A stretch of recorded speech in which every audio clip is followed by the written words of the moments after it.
Hello students, तो आज क्या करते हैं, हम इन ट्रीज को काउंट करते हैं कि ये ट्रीज कितने हैं। ओके,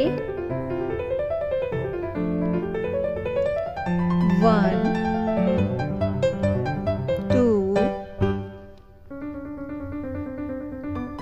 3 4 5 6 7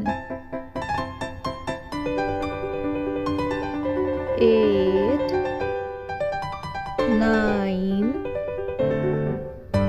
10 11 12 13 14। ये टोटल ट्रीज कितने हैं? 14।